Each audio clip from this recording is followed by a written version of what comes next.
Assalamualaikum warahmatullahi wabarakatuh.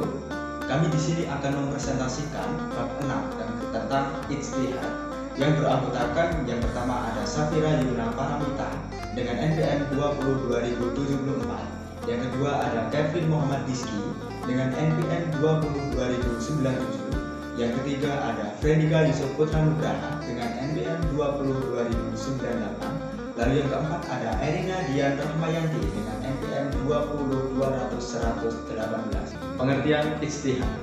Dari segi bahasa, arti ijtihad adalah mengerjakan sesuatu dengan segala kesungguhan. Jadi mengerjakan apapun itu, asalkan dilakukan dengan penuh kesungguhan namanya berijtihad. Dan kata ijtihad sendiri memang tidak digunakan kecuali untuk perbuatan yang harus dikerjakan dengan susah payah.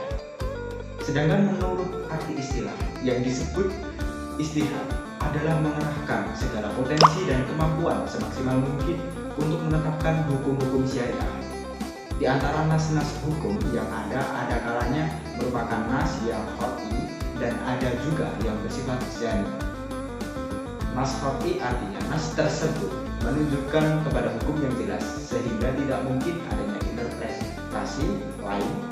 Nas yang demikianlah yang tidak diperlukan adanya ijtihad.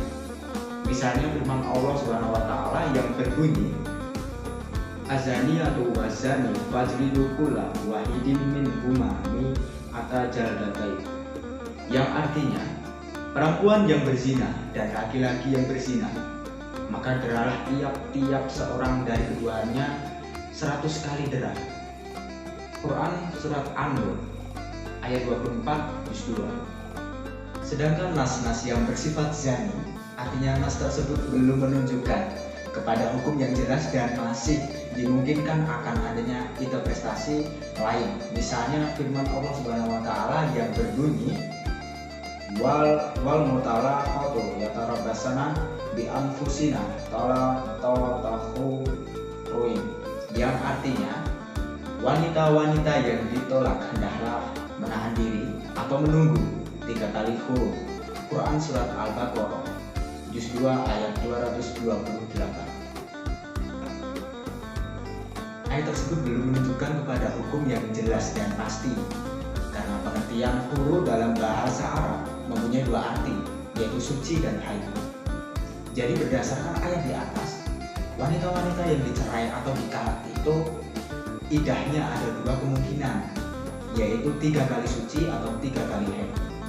Di antara 2 kemungkinan tersebut, ihtijat, Imam Syafi'i menetapkan bahwa wanita-wanita yang dicerai oleh suaminya masa idahnya adalah 3 kali suci, sedangkan menurut ijtihad Imam Hanafi idahnya ada 3 kali haid. Dapat disimpulkan bahwa tempat atau lapangan ihtijat itu adalah sebagai berikut. Yang pertama, dalam mengistimbatkan hukum dari nas-nas yang sifatnya zani. Yang kedua, dalam menetapkan hukum terhadap masalah-masalah baru yang ketetapan hukumnya belum ada. Ada wajib aid, yaitu sebagai orang yang tanyanya tentang suatu masalah sedangkan masalah tersebut akan hilang atau habis belum diketahui hukumnya. Yang ketiga ada wajib kifayah, yaitu sebagai seseorang yang ditanya tentang suatu masalah dan tidak dikhawatirkan habisnya atau hilangnya masalah tersebut. Sedangkan selain dia sendiri masih ada mujtahid lain. Dalam situasi ini apabila semuanya meninggalkan ijtihad mereka berdosa. Yang ketiga ada syarat, yaitu ijtihad terdapat suatu masalah atau peristiwa yang belum terjadi baik dinyatakan atau tidak. Syarat-syarat ijtihad. Orang yang melakukan ijtihad harus memenuhi persyaratan sebagai berikut. Yang pertama, mengetahui Al-Quran dan hadis, karena apabila tidak mengetahui salah satu sifatnya maka ia bukan mujtahid dan tidak boleh berijtihad. Yang kedua, mengetahui hukum-hukum yang bertetapan dengan ijma, sehingga ia tidak memberikan fatwa yang berlainan dengan ijma kalau ia berpegang kepada ijma dan memandangnya sebagai dalil. Yang ketiga, mengetahui serta memahami bahasa Arab. Setidaknya mustahil harus mengetahui lafaz-lafaz yang zahir, mujmal dan berhakikat, yang majaz, ahmad, muham, musayabih, mutlak maupun mukhayah dan mahdhuf dan mahfum. mengetahui ilmu husnul fiqh dan harus menguasai ilmu ini dengan kuat karena ilmu ini menjaga dasar dan pokok ijtihad. Yang kelima, mengetahui ilmu nasik dan masuk sehingga ia tidak mengeluarkan hukum berdasarkan dalil yang sudah dimaksud. Menurut Abu Hanifah, Imam Malik, dan Syafi'i menyatakan bahwa semua mustahid mencapai kebenaran dan ijtihad, tetapi ada yang mencapai kebenaran dan ada yang tidak. Hal ini berdasarkan sabda Nabi SAW yang artinya seorang hakim apabila berijtihad kemudian ternyata ijtihadnya benar maka ia mendapatkan 2 pahala, dan apabila ia berijtihad dan menyatakan ternyata keliru dan mencapai kebenaran maka ia mendapatkan 1 pahala. Hadis riwayat Bukhari. Hadis tersebut menunjukkan bahwa kebenaran itu hanya satu, sebagian mustahid dapat mencapainya, maka ia dinyatakan yang mencapai kebenaran dan ia akan mendapatkan 2 pahala, sebagian lagi tidak dapat mencapai kebenaran dan ia akan mendapat suatu pahala.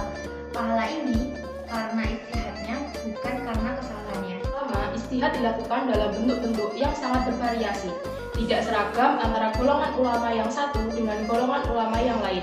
Sebagian ulama mengaku bentuk-bentuk ijtihad tertentu, tetapi menolak bentuk-bentuk ijtihad yang lain.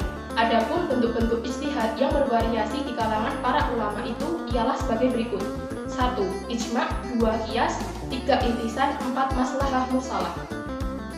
Ijma', pengertian.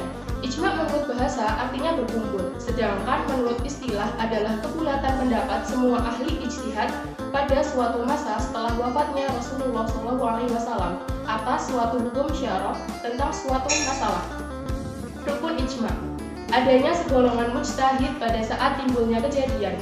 Bila pada saat terjadi suatu masalah tidak terdapat seorang mujtahid pun atau hanya terdapat seorang saja, maka tidak terjadi ijma'.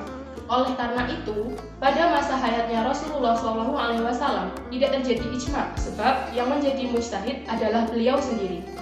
2. Terjadi kebulatan pendapat atas suatu hukum syarah tentang suatu masalah dari semua mujtahid yang ada pada masa timbulnya masalah itu. Bila kebulatan pendapat itu hanya pada sebagian mujtahid saja, maka tidak terjadi ijma'. 3. Kebulatan pendapat para mujtahid dibuktikan dengan masing-masing mengumumkan dengan pendapatnya dengan jelas pada masalah yang dimaksud. Hal ini dapat terjadi dengan 4 cara. Yang pertama, dengan lisan. Setiap mujtahid memberikan fatwa yang sama. 2. Dengan perbuatan. Mujtahid memberi keputusan hukum yang sama. Ketiga, dengan pengumpulan pendapat. Mujtahid mengemukakan pendapat masing-masing secara terpisah. Kemudian, pendapat itu dikumpulkan dan terdapat kebulatan pendapat. Yang terakhir, dengan mengumpulkan para mujtahid untuk diminta pendapat mereka secara bergantian, lalu didapatlah kesepakatan. Yang keempat, kebulatan pendapat dari semua mujtahid atas suatu hukum sungguh-sungguh terjadi. Bila kebulatan pendapat itu hanya didukung oleh sebagian besar di antara mereka, maka tidak terjadi ijma'. Sebab selama ada yang tidak setuju, kemungkinan benar pada salah satu pihak akan terjadi. Macam-macam ijma'. Ada 2. Yang pertama, ijma' sarih. Ijma' para ulama mujtahidin yang dinyatakan secara terang atau jelas, baik dengan perkataan, tulisan, ataupun perbuatan. Ijma' sarih disebut juga dengan ijma' bayani atau ijma' yang jelas. Ijma' qat'i, ijma' yang tegas atau pasti, dan ijma' hakiki yang sebenarnya. Yang kedua, ijma' sukuti. Ijma' di mana sebagian mujtahid mengeluarkan pendapatnya yang sama, sedangkan mujtahid yang lainnya diam, tidak mengeluarkan pendapatnya. Hal ini terjadi jika sebagian ulama mujtahid mengeluarkan fatwa tentang suatu masalah. Kemudian, para ulama mujtahid yang lain diam tidak memberikan tanggapan apa-apa. Maka, diamnya mereka dianggap menyetujui apa yang difatwakan oleh sebagian ulama mujtahid tersebut. Selanjutnya, nomor 2, qiyas. Pengertian qiyas menurut bahasa berarti mengukur atau mempersamakan sesuatu dengan sesuatu yang lain. Dalam bahasa Indonesia, kita mengenal arti kiasan, yaitu mempersamakan pengertian dalam menggunakan ungkapan yang tidak sebenarnya. Menurut istilah syara', qiyas adalah mempersamakan sesuatu kejadian yang belum ada nas hukumnya dengan suatu kejadian yang sudah ada nas hukumnya. Dalam hukum yang ditetapkan dengan nas tersebut karena adanya kesamaan, ilah hukum pada keduanya. Dengan perkataan lain, kias berarti menetapkan hukum suatu masalah atau kejadian yang belum ada ketentuan hukumnya berdasarkan sesuatu masalah atau kejadian yang sudah ada ketentuan hukumnya. Rukun kias. A. Asal atau pokok, masalah yang menjadi ukuran atau tempat menyerupakan. B. Far'un atau cabang, masalah yang diukur atau yang diserupakan. Dan C. Hukum asal, hukum syar'a yang dapat pada asal. D. Ilah, sebab yang menghubungkan pokok dengan cabang. Yang ketiga, istihsan. Menurut bahasa, arti istihsan adalah menganggap baik satu hal. Menurut istilah, ihtisan adalah menjalankan keputusan yang tidak didasarkan atas kias, tetapi didasarkan kepentingan umum atau kepentingan keadilan. Definisi lain menyebutkan bahwa ihtisan ialah perpindahan hukum dari hukum yang dikehendaki oleh kias jail kepada hukum yang dikehendaki oleh kias kafi, atau dari hukum kuli kepada hukum yang bersifat pengecualian karena adanya dalil yang menguatkan perpindahan itu. Contoh ihtisan sendiri adalah perpindahan dari hukum kuli kepada hukum pengecualian. Ialah tentang harus dikenakan hukum potong tangan atau tidak pencuri yang melakukan pencurian pada musim kelaparan. Ihtisan sebagai sumber hukum Islam diakui oleh Imam Hanafi dan menjadi salah satu dasar dan mazhabnya di samping Al-Quran, Sunnah Nabi, fatwa sahabat, kias, dan adat yang berlaku dalam masyarakat Islam. Akan tetapi jumhur atau mayoritas ulama menolak ihtisan, termasuk Imam Syafi'i. Bahkan beliau mengatakan siapa berhukum dengan ihtisan sesungguhnya sama dengan membuat agama sendiri. Yang keempat, maslahah mursalah. Maslahah mursalah atau disebut juga istislah ialah kebaikan yang tidak disinggung-singgung oleh syariat untuk mengerjakannya atau meninggalkannya, tetapi jika dikerjakan akan membawa manfaat atau terhindar dari keburukan. Tetapi jika dikerjakan akan membawa manfaat, atau bisa juga diartikan suatu kegunaan yang oleh Allah tidak diberikan hukumnya dan tidak ada dalil yang menetapkan atau menolaknya. Definisi lain menyebutkan bahwa maslahah mursalah itu menetapkan hukum terhadap suatu persoalan ijtihadiyah atas pertimbangan kegunaan dan kemanfaatan yang sesuai dengan tujuan syara.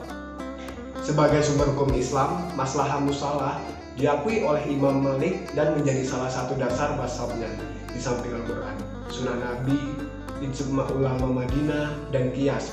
Maslahah mursalah mempertimbangkan dasar kepentingan dan kegunaan tanpa adanya dalil yang secara tersurat disebutkan dalam Al-Quran atau Sunnah Nabi. Sekian dan terima kasih presentasi dari kami kelompok 6. Apabila ada kesalahan dan kekurangan dalam pengucapan, kami mohon maaf. Karena manusia tidak luput dari kesalahan. Wabillahi taufiq wal hidayah. Wassalamualaikum warahmatullahi wabarakatuh.